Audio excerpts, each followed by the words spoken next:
আশা করি সকলে ভালো আছেন। তো একটি উদ্বেগজনক খবর আপনাদের সামনে উপস্থাপন করছি। সেটা হলো যুক্তরাষ্ট্রের বিমান চলাচল শাটডাউন। তো সেক্ষেত্রে বিশ্বের সর্বশক্তি ধর পেশি বলেন, বাহু বলেন, অর্থ বলেন, রাষ্ট্র বলেন, সব দিক দিয়ে তিনিরা যুক্তরাষ্ট্র শক্তিশালী এবং আধুনিক প্রযুক্তিতে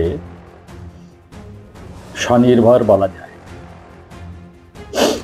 তো সেই দেশ আজ বিমান চলাচল শাটডাউন এর দিকে যাচ্ছে। তো সেই সূত্র, সেই খবরটি সামনে আসার পরেই আমার এই ছোট্ট ক্ষুদ্র বদ্বীপভূমির স্বাধীন বাংলাদেশে বর্তমান চিত্রের আলোকে একটি সংশয়ের ভিতরে জাগ্রত হয়েছে বিধায় সংবাদটি আপনাদের সামনে উপস্থাপন করছি। প্রবন্ধের শিরোনাম হলো, যখন আকাশ থেমে যায়,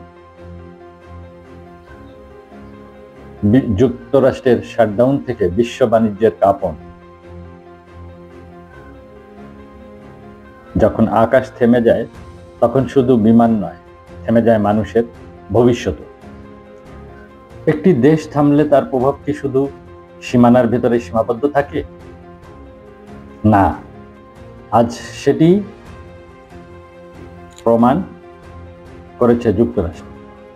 বিশ্বের সবচেয়ে শক্তিশালী অর্থনীতি, সেখানকার আকাশে প্রতিদিন লাখো বিমান উড়ে। সেই আকাশ এখন নিঃশব্দ ঝড় বইছে। সংকটের সূচনা। যুক্তরাষ্ট্রের ফেডারেল অ্যাভিয়েশন অ্যাডমিনিস্ট্রেশন FAA জানিয়েছে, সরকারের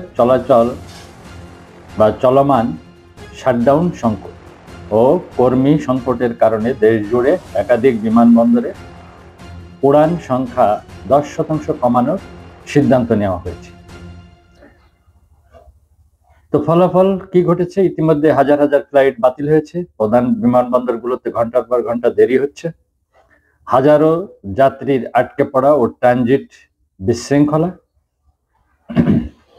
এ যেন আকাশে এক নীরব গৃহযুদ্ধ, যেখানে অস্ত্র নেই, আছে কেবল অদক্ষতা ও রাজনৈতিক টানাপোড়েনের প্রভাব। অন্তরালের কারণ সরকারি শাটডাউন, বাজেট অনুমোদন না হওয়ায় ফেডারেল কর্মীদের বেতন বন্ধ, ফলে FAA এর অনেক নিরাপত্তা কর্মকর্তা কাজে অনুপস্থিত। কর্মী ক্লান্ত ও অভাব। দীর্ঘ সময় অতিরিক্ত দায়িত্ব পালন করায় নিয়ন্ত্রক কর্মীরা ক্লান্ত, ভুলের ঝুঁকি বাড়ছে। এই দুই কারণ মিলে আকাশের নিরাপত্তা ও সময় নিয়ন্ত্রণ উভয়ই ঝুঁকির মুখে। বিশ্ব অর্থনীতিতে কাঁপন। এই সংকট কেবল আমেরিকার নয়, পুরো বিশ্বের। আন্তর্জাতিক ফ্লাইট বন্ধ বা বিলম্বিত হওয়ায় গ্লোবাল ট্যুরিজমে আঘাত লাগছে। বাণিজ্যিক কার্গো বিলম্বিত হওয়ায় সাপ্লাই চেইন জটিলতা দেখা দিচ্ছে। ঔষধ, ইলেকট্রনিক্স দ্রুত নষ্ট হয় এমন খাদ্যপণ্য সহ বহু খাতে দামের চাপ বাড়ছে। আমেরিকার আকাশে 1 ঘন্টা বিলম্ব মানে পৃথিবীর অন্য প্রান্তে একদিনের ক্ষতি।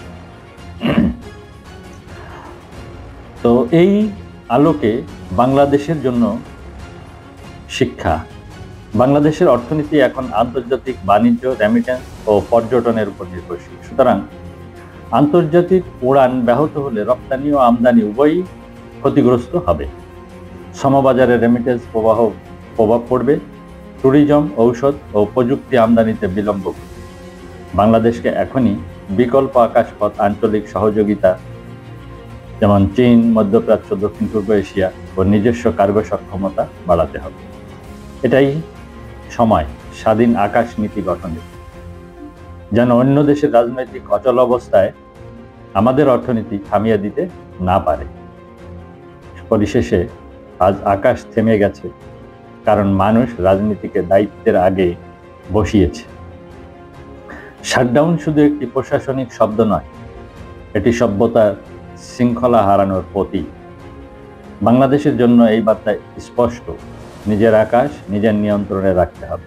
না হলে একদিন আমাদেরও উড়ান থেমে যেতে পারে।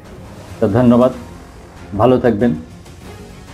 সকলের সুস্বাস্থ্য ও সুকামনা রেখে আজকের আলোচনা এখানে শেষ করছি।